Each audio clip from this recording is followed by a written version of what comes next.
అసలు భరతుడికి రాజ్యకాంక్ష లేదు. ఉమ్, వీళ్ళకి ఎవరికీ లేదమ్మా. ఉమ్. లక్ష్మణ భరత శత్రుఘ్నులు ఎవరికీ లేదు. కేవలం వారి తల్లి గారి మాటల కోసమే. నాన్న ఎట్లా ఉమ్, చెబితే అట్లా మనం నడుచుకోవాలి. ఉమ్, నాన్న తర్వాత అంతటి అన్నగారు. వాడు రాముడు. ఉమ్, ఆయన ఎట్లా ఉంటే మనం ఆయన అనుసరించాల్సిన వాళ్ళని. ఉమ్, అసలు అవతార లక్ష్యం కూడా అదేగా. ఉమ్, కాబట్టి అతనికేం రాజ్యకాంక్ష లేదు. ఉమ్, తర్వాత పట్టాభిషేకం ఏర్పాటు భిన్నమైన తర్వాత, చెదిరిపోయిన తర్వాత ఆ కేకయ దేశంలో ఉండేటటువంటి భరతుడిని సుమంత్రుడు భటులను పంపించి పిలిపిస్తాడు. పిలిపించినప్పుడు కైకేయి అంతఃపురానికి వెళ్తాడు. కోరని రాజ్యంబు కోరితే నాకంచు, నేను నిన్ను కోరాను ఆ రాజ్యం ఇప్పించాము నాన్న చేతని. ఉమ్, అమ్మపై ఆగ్రహించి, ఉమ్, అసలు నువ్వు నీ తల్లి అని ఎట్ట చెప్పుకోవాలి? ఉమ్, నీదు కాంక్ష వలన కేకయ దేశము కూడా కించబడదు.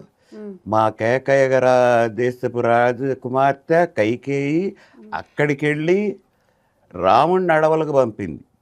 అంతటి గొప్పవాడైన రాముడిని, దశరథుడి పుత్రుడైన రాముడిని. ఉమ్, నీ దేశంలో నీ పేరు చండాలంగా చెప్పుకోరమ్మా, ఉమ్, తక్కువగా చెప్పుకోరా. ఉమ్, ఇదేమన్నా ఇదే?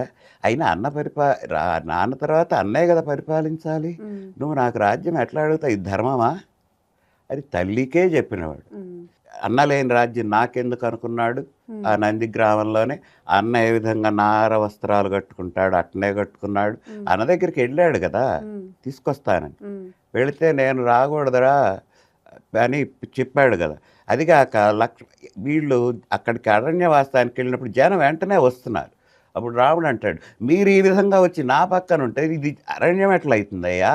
ఉమ్, ఇదే నగరాలైతే, ఉమ్, ఇది అరణ్యవాసం కాదు అని వీళ్ళందరికీ చెప్పి పంపించి కొంతమంది అంటే రాత్రికి రాత్రి చెప్పకుండా వెళ్ళిపోయినారు. ఉమ్, వెళ్ళి పక్కకి వెళ్ళి అడవుల్లోకి వెళ్ళారు. ఉమ్, దండకారణ్యం అటు మునుల ఆశ్రమాలకు వెళ్ళారు. ఉమ్, ఆ వెళ్ళిన తర్వాత సుమంత్రుడు వచ్చిన తర్వాత ఈ వార్త చెబుతాడు. రాముడు దశరథుడు అడుగుతాడు, బిడ్డలు అట్టున్నారు, బాగానే వెళ్ళారు, దిగులు పడుతుంది చెబుతారు, సహజం కదా. ఉమ్, ఆ రాత్రి దశరథ మహారాజు చాలా బాధపడతాడు.